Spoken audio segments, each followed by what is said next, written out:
You're listening to Rendezvous with the Writer with Bobbi Jean and Jim Bell, only on LA Talk Radio.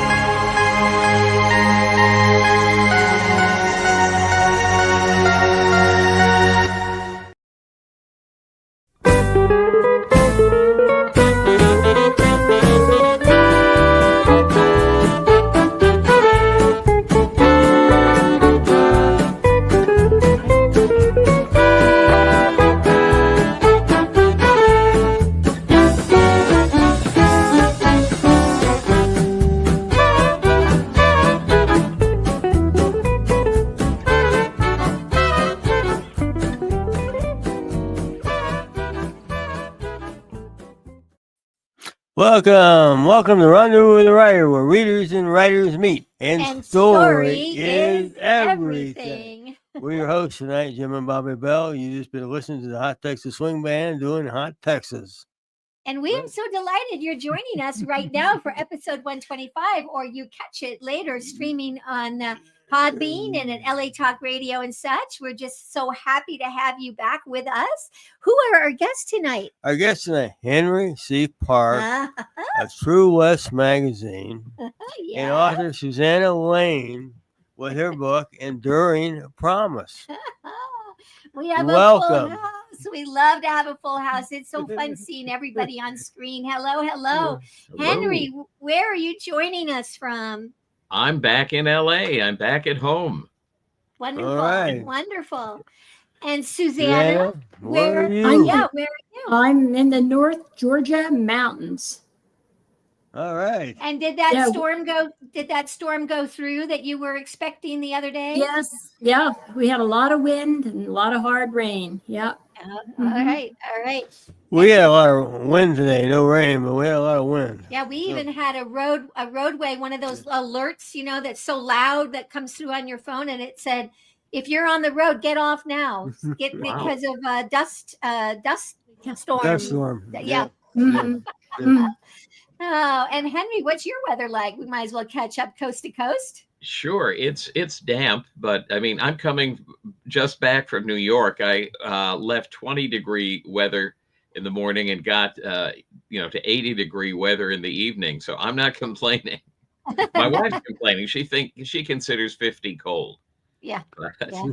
Well, we are delighted. Henry joins us for the first Thursday of every month and has for all the episodes since we have aired on the Rendezvous with the Writer, and for years before that on the Writer's Block. And so we're so happy to have you. So go ahead, Henry, and tell us what's happening in Western film and TV we need to know about.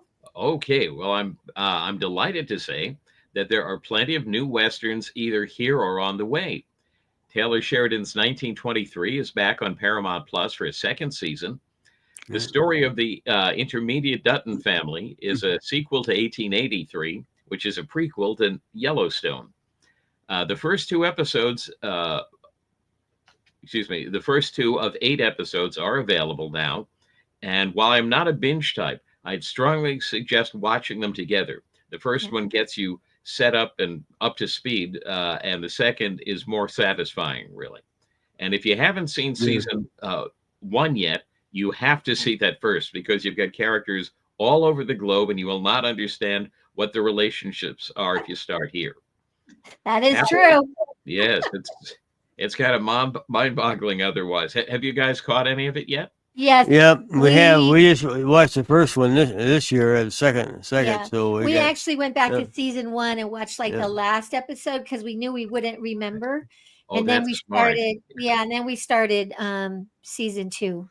Yeah, safaris, tigers, lions. Yeah. Boy, I'll tell you. Boats, everything you can imagine. On the edge of my seat. Now, happily, Harrison Ford is back. Timothy Dalton is still there and still a pervert. Oh, yeah, he's a bad guy. Helen Mirren is back and shooting everything in sight. And episode 3 plays on Sunday, March 9th. Also on Sunday, Tony Hillerman's Dark Winds season 2 arrives on AMC and will be streaming on AMC Plus and Netflix and Plex. And as Ann Hillerman, Tony's daughter and your soon-to-be guest, notes, quote, Season 3 draws on two of his novels, Dance Hall of the Dead and Sinister Pig. But as Tony Hillerman often said, movies are not books, so expect many creative changes. The great Zahn McClarnon is back as Joe Leaphorn. Kiowa Gordon is back as Jim Chi, and so are all of the other regulars back. In case you didn't see the end of season 2, I'll just say that Leaphorn did something a cop is not supposed to do, and there are serious repercussions. And I am told some supernatural elements that are new to the stories. Mm-hmm. And she confirmed today, Henry. We're looking forward to having you with us on May 1st. Oh, that's great. Now there are a couple of new Western features coming very soon. Guns of Redemption gets released tomorrow, Friday, though I don't know where. Gunslingers will be released on Friday, April 11th, and they're both from director Brian Skiba, whose work I don't know, but he's directed 40 features, including 2023's Dead Man's End. Guns of Redemption stars Casper Van Diem, Sean Astin, and Jeff Fahey, and Gunslingers stars Nicolas Cage, Stephen Dorff, Heather Graham, and Costas Mandylor. And there's a brand spanking new horror Western available on Prime for $5 called Blood in Them Hills. It's about a bank robber, a doctor, a midwife, and a baby locked in a game of survival against hungry cannibals, a murderous outlaw gang, and the ancient curse of a Wendigo demon. Co-starring our mutual pal, Peter Sherayko. Wow. Oh, wow, Peter Sherayko. Henry, what was the name again? It's called Blood in Them Hills. Not those or them there, but just Blood in Them Hills. All right. We got to pick that one up. Oh, yeah. Me too. Oh, now, please check out the new True West magazine featuring my interview with the late, great Chris Christopherson. And check out my newest. Oh, great. Thank you. Right in front of us. Outstanding. I can't find my copies. I've been cleaning the office. So thank you for having me. And please check out my newest blog for the INSP channel, What Makes a Great Western Movie, where I reverse engineer some classics to see what they all have in common. My current Henry's Western Roundup features my interview with the late Claude Jarman Jr., the kid who starred in The Yearling. And you can read all about this and so much more at henryswesternroundup.blogspot.com. Henry, are you going back to the Tombstone Book Festival by any chance? You know, I would love to, but I'm not sure. I'm probably too late to make a reservation, and where I travel from day to day is so up in the air. I just couldn't. Yeah, I figured. Also, I don't have a new book. Are you going? Well, we are not. We are so upset. We are not going to Tombstone or Tucson, and we just wish. I see all the posts of everybody going, and I'm like, why aren't we going? Why aren't we going? But we're going to the Western Writers Conference in Amarillo in June, and we just decided this year we couldn't do both. So Western Writers. we want to ask a question or two about this article. Oh, okay. Jim said Jim is we are Christopherson fans. So okay, Henry, you're not off the hook quite yet. This is a famous article. You had a tough time getting this interview, as I understand.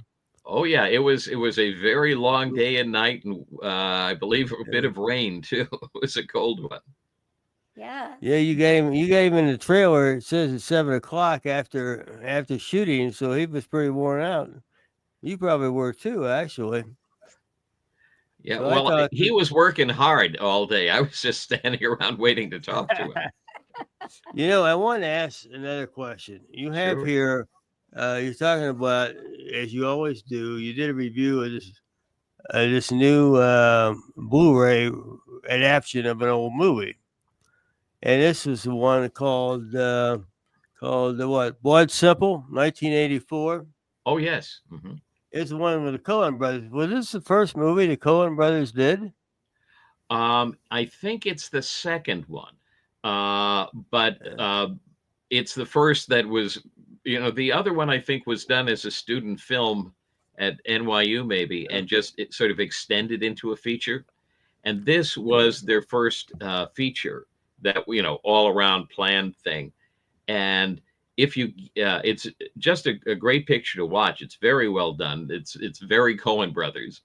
And the commentary is terrific because they both talk all about how incredibly disorganized they were, and how all sorts of things that we think are great dramatic choices was because they ran out of film and things like that. It's they're very candid, and I think it's just inspirational for anybody that's looking to make a film. I thought very interesting. I went to he got some information off the web.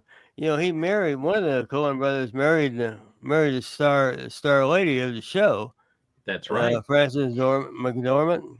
Right. I guess I wasn't that familiar with her, but she's won several Academy Awards. So there you go. Yeah, she's a fine actress, and she's very good in that. And it's funny because she tends to play, I'm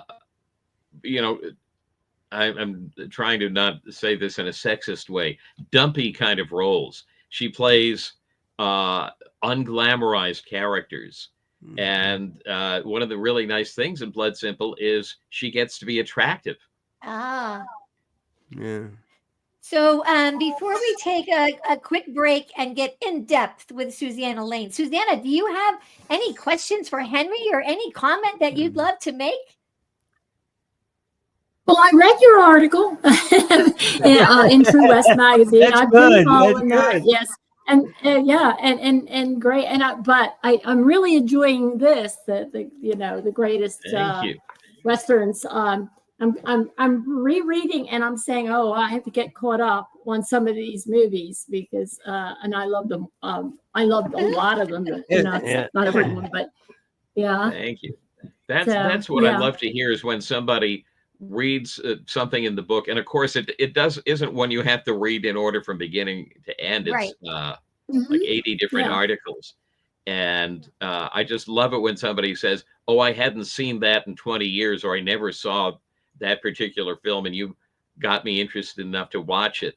And that's the whole point. Thank you so much. When we come back, we're going to be talking in great depth with our guest, Susanna Lane.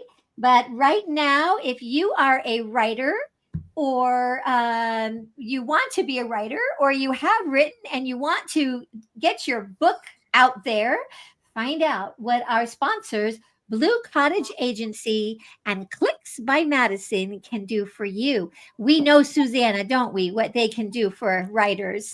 When we come back, we're going to be chatting with our guest, Susanna Lane, about her latest book, Enduring Promise. So don't go away. We'll be right back with Susanna and Henry. Stay tuned.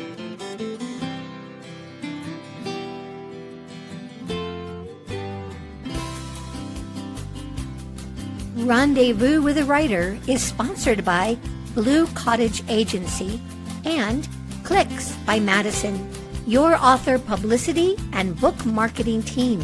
Experienced, trusted, effective. Contact them today at bluecottageagency.com. Welcome back to Rendezvous with a Writer. Special guests Henry Park and Susanna Lane. Welcome back. So we are so delighted to have you with us tonight, Susanna. This is what an amazing read. This is the second book in a series. We're going to be talking in great depth about it in just a moment. But from the first page, you got me. I don't know, Henry, did you have a chance from the first page? Did you have a chance to read some? Oh, yes. And I did it right. I did read it from the first page. And I'm only a couple of chapters in, I'm sorry to say, but I'm enjoying it very much. Yeah, oh my gosh, you got the reader, you got us. Jim's going to just give a little biography to introduce you, Susanna, and then we're going to be off and running. So go ahead, Jim. Susanna Lane, retired teacher, calls the rural North Georgia mountains home, though she and her late husband enjoyed exploring the West. As an award-winning author, Susanna enjoys walking beside each character, then analyzing what they would say against rugged backdrops. A proud member of both Women Writing the West and Western Writers of America, in 2022 she received the Western Writers of America Spur Award and the Will Rogers Silver Medallion for her first novel, Imperfect Promise. All right. Welcome, Susanna. Congratulations on those awards. I can't wait to go back and read book one. I got to read book one, Susanna. Yeah. Oh, yeah. That helps. Yeah. Right. Although this can be, so a reader's alert, you can thoroughly enjoy this book. Stand alone. Without reading book one. It'll just wet your whistle for book one. You'll just want to get it. Yep. So, absolutely. Why don't you start us off? Tell us a little bit about your writing background. Well, I minored in English in college, and I thought it was a big deal then because I was in the editorial staff of a magazine there at college. That was many years ago. But then my father was in the science field and he pushed me toward science. So I taught chemistry. I loved it.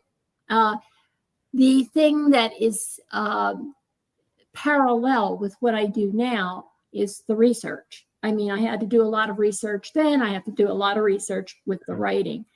And also, I love the creativity then of developing labs. I love teaching lab work. And now I am really free to be creative with my writing in Westerns. So I would say that's the connection there. But I've dabbled in writing for years, but I also had to learn a lot along the way. So. Yeah. Do you have a question? I was just, it's not pertaining to our questions or our thoughts here, but I saw the flag in the background. So your husband was a military guy. So I have one of my own because my own father was in the military and we had the same, a similar flag. So I just want to comment. Yeah. Yes, you spent a lot of time traveling to the West. Yeah, we did. My husband introduced me to the West. I was an East Coast girl. I grew up on the East Coast, not far from New York in New Jersey. And my husband grew up in the farming country, cow country in New Jersey, but he went to college in Colorado. And he said, after we got married, hey, you want to go out west with me and we'll check it out? Well, I've never seen the Rockies except in movies. And the first time he drove down the road heading for Yellowstone, and I saw this huge mountain rising up in front of me with snow on top, I said, stop the car and pull over. I had to get out and stare at that.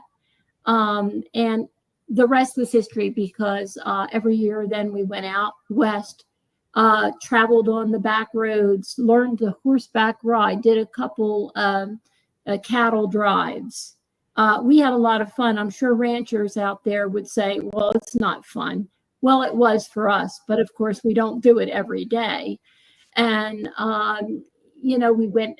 we were in all kinds of ranches from Arizona all the way up into Wyoming. And just loved it. Our two sons also loved it as well. We took them along as they were growing up. That's great. So, yeah. Were your cattle drives something like that movie, City Slickers? Yeah, I guess there were some of those types of episodes. I mean, there are some funny stories I could relate, but I guess I better not in the time we have. But yeah, there were some interesting times there. Yeah. I bet.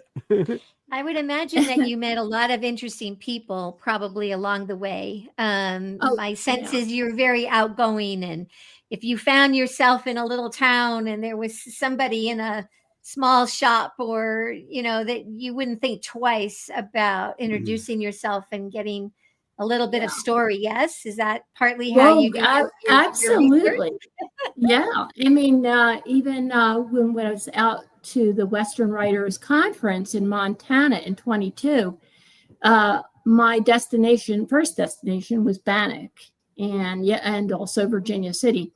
And my husband loved the whole notion of panning for gold too, by the way. But we walked that along Grasshopper Creek, could see all the tailings, really got into the gift shops too, and talked to the people about where were these, mines located along here. And they would let us know, and we could just track ourselves around town and found out some interesting things. Not just Bannock, but other. I mean, I even landed in a town out in the Superstition Mountains. There was a little western town that had a church there. And actually, Henry might have heard of this, but it was from Elvis Presley was at this church. And I couldn't believe it. I thought, what in the middle? But they had moved the church from another town to there. And but they have it all decorated. Elvis, and it was used in a movie. I think that Elvis Presley was in. But yeah, so yeah, you pick up a lot of things in traveling around those old towns. What you've chosen to write under a different name. Susanna Lane is your pen name or your writer's name. You want to tell us a little bit about where that name came from? Well, it was my great grandmother, Susanna Lane, in Virginia. She was born in 1820. And my legal name is, even though one syllable, it is confused a lot. The letters, the double letters, people actually get that confused a lot. They either leave letters out or change the double letter to something else. And I was afraid that, if I'm trying to promote a book, that name wouldn't stick very well. And so I liked the flow of Susanna Lane. Mm-hmm. And I thought it was such a pretty name. So I adopted it. Yeah. Yeah. That's great. It fits right in. All those old folks in the Old West had aliases. Yeah. Any name will do, right? Yeah. You talked a little bit about research, and we're going to take a break in just a moment. But I'm curious. I love to ask this question. When do you know you have enough research to go write? Mm-hmm.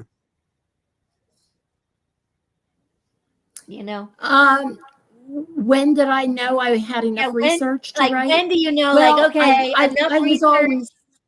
Yeah. Oh, yeah. No, I continue my research while I'm writing. I don't stop. And if you'll notice, a lot of my stories are around Nebraska because I was fascinated with the Hell on Wheels towns and the way people got around and the railroad. That's why the story is along those railroad places and stops, because I wanted to move my characters around a little faster than they would normally get there. And I think the railroad's fascinating anyway, and the development of the story. So I keep those maps out in front of me, the old maps, the railroad maps, the depot, stations and where they're at. Yeah. Mm-hmm. So. Well, and you have a character, Court Enders, and he has maps on his desk. Anytime that you take us into his office space, you comment. The author lets us know that there are maps all around. Yeah. Yep. Yeah. They brag about their ranch lands, Yeah, absolutely. Mm-hmm. Yes, they sure do. We're going to step away for another moment to hear from another of our sponsors, and that is our own online business, OutWestShop.com. And when we come back, we're talking with Susanna Lane and Henry Park more about Susanna Lane's book that you absolutely must read now, Enduring Promise. We'll be right back. Here at the Out West Shop, we're passionate about the American West, the truth and the myth. We're purveyors of fine Western goods.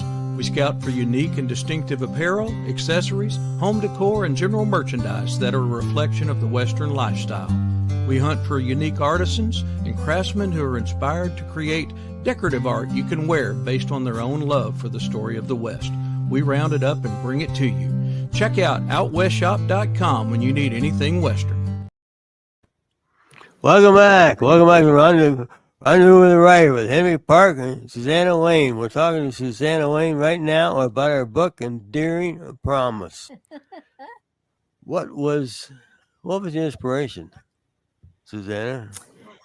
I would say that I've been inspired mainly by, of course, the scenery, the backdrop, the towns, the places.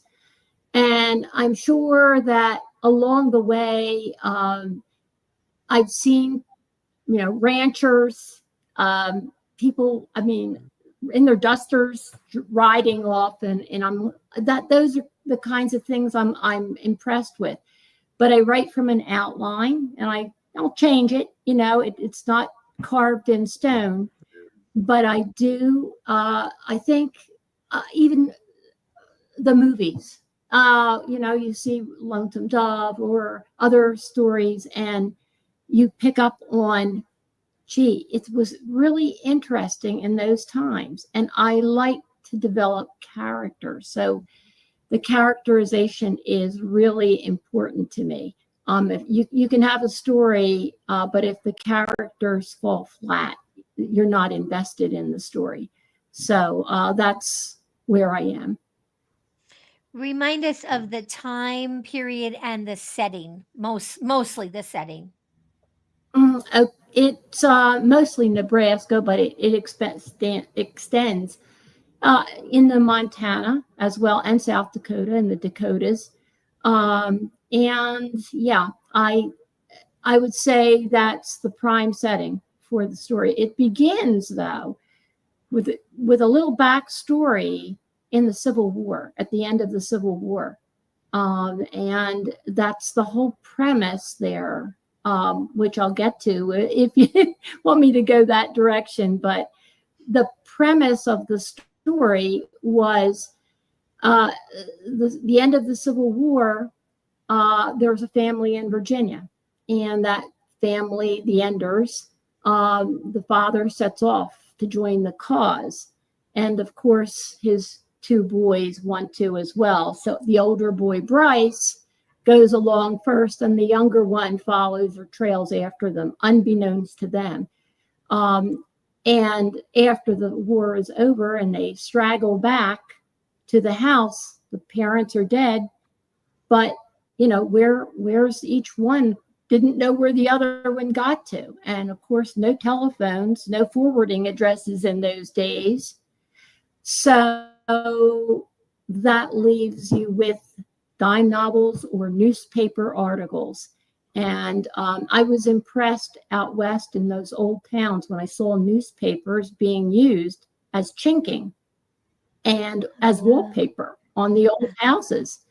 And I thought, well, here's a thought, a newspaper article. And if you read that first book, you're going to find out why that's important. In the infamous court Enders is splashed around in those newspapers. And that's how they eventually can pick up on the fact that they're still alive. So, yeah. All the books, and there's two so far. The first book, remind me why I'm forgetting the title of the book number one. What's book number one? Enduring Promise. No, that's book number two. That's what we read. No, Enduring Promise. Imperfect Promise. Perfect Promise. Right. And you have a book 3 on the way, and I think you have others after that. But the first 3, anyway, all have promise in the title. What is it about promise that captivates you? Well, they all have kept promises to either the lady that they love or the people that they're with. In the first book, Court makes a promise that, he's going to stay on the ranch when he had an option to leave. I'll giving you that much before you read it. But and in the second book, Bryce makes a promise as well to his lady Hannah, and he keeps it. But they're also promising themselves as well to make life good for themselves, whether it be riches, ranching, or whatever. And the third book is lasting as well, but I dropped off the word promise because lasting is lasting promise implied. And when is book 3 coming? In October is the release. Oh, okay. Do you have another I was going to ask, did you come up with the cover? Yeah, the covers are beautiful for book 2. That's my publisher. And Casey Cohen is the graphic artist for my publisher, Ronan Weatherford. So, he did a great job with it. Yeah. And I'm assuming, although I don't know, but I'm assuming that the character on horseback might be Bryce. And it might be the way that Hannah might paint him. Yeah. Well, it could be other characters, but that's what I wonder. Yeah. Well, Hannah is an artist in the story, and that I like that element of her. It shows that she can do more than just work in the garden and round up cattle, but she's definitely in the art. And unfortunately, she didn't have enough money for all the paints and everything. So I brought that in, and the kinds of things they used in those days. Henry, did you have a question yet? Yes, I do. As a matter of fact, I was very intrigued by the fact that you said early on that your father encouraged you in the field of science, which is great because, my dad was a physicist, so I understand that. And I was very curious as to whether your scientific background, your teaching background influenced your writing very much. It does, in the sense that I'm meticulous. When you have lab work, you have to, you have to stick to the recipe, so to speak. You can't unless you're going to blow yourself up at some point. But I stick to the details because I do not want my story to implode either. And that's, I think, involved in that. Yes. And also, if you'll notice, in the stories, in all of them, really, I bring up a lot of things about surgeons, because they weren't called doctors, they were surgeons. And the medicine intrigues me. All of the medicinal herbs and things that they've used. I pull that in there because it's interesting that they use this and how it's used. So it fascinates me. That's a great question. We're going to step away just for a moment to tell you about one of the places that you can order the books from many of our author guests, including Susanna Lanes and Henry Parks. Greatest Westerns ever made and the people who made them, and Susanna Lane's books we're talking about tonight. And when we come back, Susanna is going to read a passage from Enduring Promise. So don't go away. We'll be right back. Get ready. Story is everything. Find a great one on Out West Shop's bookshop. Go to outwestshop.com. Find books and CDs on the menu. Choose Shop Out West on bookshop.org. Browse through featured authors on Rendezvous with a Writer. Explore curated book lists and our featured picks. Add in note cards, calendars, and jigsaw puzzles. One-stop shopping for great gifts. Use the search box to find thousands more titles. Make the switch. Your purchase supports us as independent booksellers. That's our story. Welcome back to Rendezvous with a Writer. We're talking with Susanna Lake about a book, Enduring. We got it right there in front. Enduring Promise. Yeah, we got it right here. Now, we understand you're going to read a little bit. right? Yeah. Okay. I'm doing some excerpts, but I will say to set it up, Bryce and Court are out on the range, getting ready, rounding up cattle and doing branding along with Zeke and the other hands. When they discover in the sky, off in the distance, it's turning purple. The sky is getting very dark and purplish looking, and the wind is picking up, and the cattle are getting pretty restless. And they realize this could be bad, Twister. Mm-hmm. And so they start to take refuge in the gullies. But Bryce has concern for Hannah Mae's safety. So he heads for her house, figuring she might be in trouble. And it turns out she is. So I'll just give you a quick excerpt from that. So both now stood motionless in the dark, with only the faintest streak of light from wormholes in the wooden door. She barely made out his profile, but the rasp of his breathing told her he was near. Her eyes riveted on the last barrier between them and the whirling devil outside. Neither said anything. A gust of wind rattled the door, threatening to suck it from the hinges. Then the howling wind began in earnest, leaving only each other and the sound of ruination above. Bryce studied the emotions playing over her shadowed face. He couldn't decide whether to offer her his touch of reassurance. He had to tread easy, not wanting to alarm her more than she already was. Above them, the house moaned and creaked. Taking her cold hands between his palms, he squeezed them. His eyes trailed over the rough walls. Suspended from wood rafters were nets filled with potatoes and onions. Long stalks of sunflowers and milkweed protruded from a burlap sack near his head, and he released one of her hands long enough to touch them. He dropped both hands to his side and she moved closer beside him. And he took the initiative and settled his arm around her shoulders. "What do you think is happening out there?" she asked. "It's either coming toward us or it's moving away. Not sure." She stepped from his arm and sat down against the hard packed dirt floor, then leaned her head back against the wall. With her knees hugged to her chest, she looked like a scared child. After a moment, he took a seat beside her, and with his legs outstretched, he listened to her murmur, "I'm scared." He says, "It seems natural." He wouldn't admit that he was scared, mostly for what they'd find once it was over.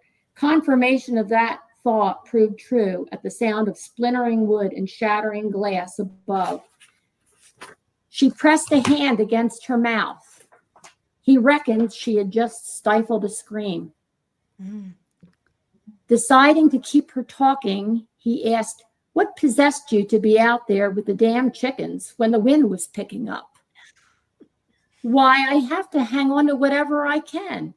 What else would I do? I lost everything." "Sell out."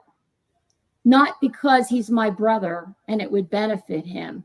That's true, but he is offering you a fair deal. Besides, you could use the money to start a new life someplace else, away from your husband. Lars owns this ranch, and I have no authority to sell. I've told you." He wished he had bitten his tongue. Instead, he huffed out a breath and continued, "Hannah, face the facts. Lars abandoned you, fool that he is. Still, he's likely dead. The gold fields are rough places, fevers, shootings, robbers, diseases. You can't go on living like this." As though he hadn't spoken, she whispered, "Bryce, it's awful quiet out there."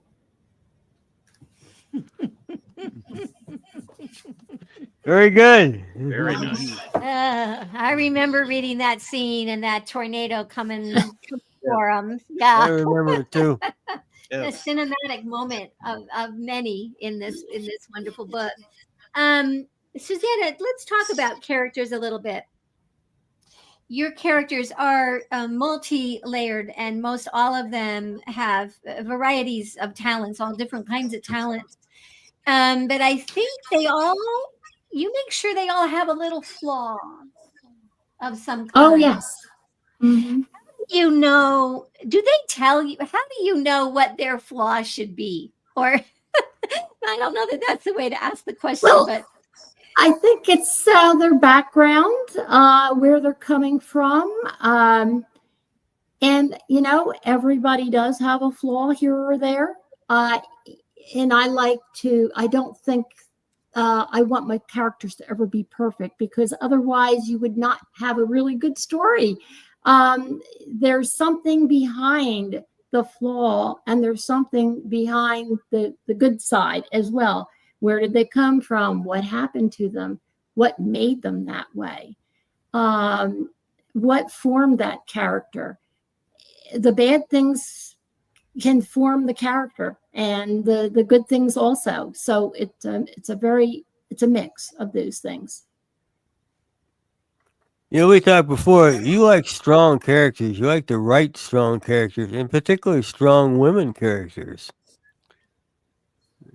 Oh, yeah. I like to have those strong women characters, because back in those days, women were not thought of as strong people. They were the little old lady that should stay on the porch and bake the pies, where I like them to get out there and actually be part of the action, and not be wimpy or sniveling women out there. I like them to have a past, and I like to bring that forward in the story as well. And they do. All of them have something going on, and all the men do as well. Mm-hmm. So I do like the strong characters, and that actually connects me back to my former life of teaching as well, because I used to encourage girls into engineering. It was part of my attitude. Yeah. Very good. We know you got control of these folks, but do they ever surprise you, your characters? Oh, yeah, very much so. And in the one that you read, Enduring Promise, I think you would be surprised at the one that surprised me the most, the writer, and that was Salty. If you remember him, they encountered him. He was shooting at them as they were heading north into Montana, the miner. And he was quite a character. I hadn't even thought of him in my outline, but I needed to direct them to the right place to find Lars. And they needed information. And he provided the information in an offbeat way. And so he was a surprise as I was writing. Yeah. Yeah.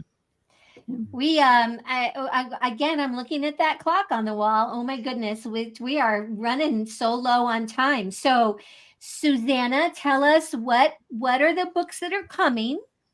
It's part of a series. So what can we expect to see down the road? Okay. My next book is coming out in October, Lasting. And one of the characters in the first two will be stepping forward and will become the main character. Then in my fourth book, I changed up the title a little bit.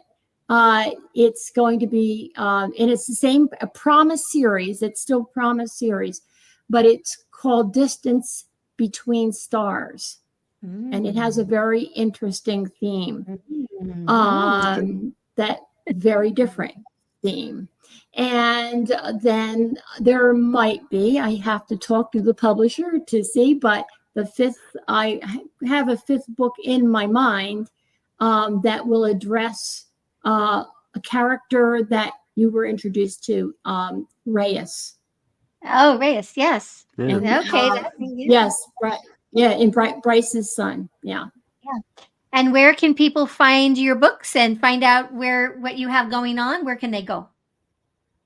Well, they're in Amazon, Kindle, and if you go to my website, SusannaLane.com, you can click the button there and it'll take you to all the places where you can then purchase the book. So Great. all the books. Great.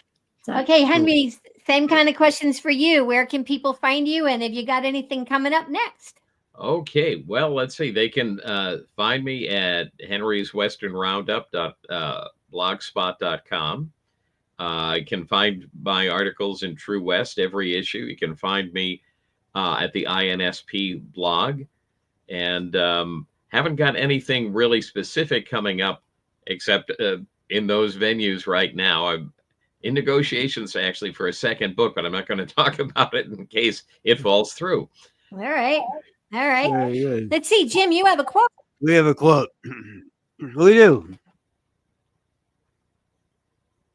I don't know how often I quote you, Henry, but I'm going to quote you tonight. This is from your article on Chris Gustafson. Uh-huh. And you're toward the end of the interview, and you're asking him, what was it like working with the other Highwaymen, which were his musical compadres? And Gustafson says, they were my heroes, and the notion that they would one day be my friends and working partners, well, I look back on it as probably the best 10 years of my life. Willie, Waylon, and John. We were so thrilled we got to see him at least one time live that we really remember, and we were so happy we got to do that. Well, thank you, both of you, Henry Park and Susanna Lane, for being with us tonight. It was just delightful to share this rendezvous with you. This is episode 125, and you'll be able to find it on most all streaming platforms. You can search it later this evening. It'll already be up on Facebook, on the LA Talk Radio Facebook page, and the Rendezvous with a Writer Facebook page. And then I'll be getting it up on Podbean, the audio of it, and it'll go out to Spotify and Amazon Music and such. And we want to take a moment to tell you about next week. We are, it's thriller time. We have 2 authors with us next week, and each of them have thrillers. So Richard Sherry is joining us, and we'll be talking about his political thriller, the first in a series. And this one is called A Month of Sundays. And I can't put it down. I'll be back reading this tonight, Richard, if you're listening. And then Frank Weber returns. We've had Frank on a couple of times, and his thriller, The Sun, is the latest of his titles. And they will both be with us next week. And I don't think that there's anything else. I think we're getting close to wrap up. I think we're getting close to wrap up. Thank you both so much for being with us. Thank you. Thank you. It was fun. I enjoyed it. I'll have to have you back when another book is out, Susanna. All right. I'll be here. Thank you. We'll see you next month. Okay. Yes. Look forward to it. And as we always say, it's always a great day out west. Keep writing. We'll keep reading. We'll see you down the trail. Thanks, folks.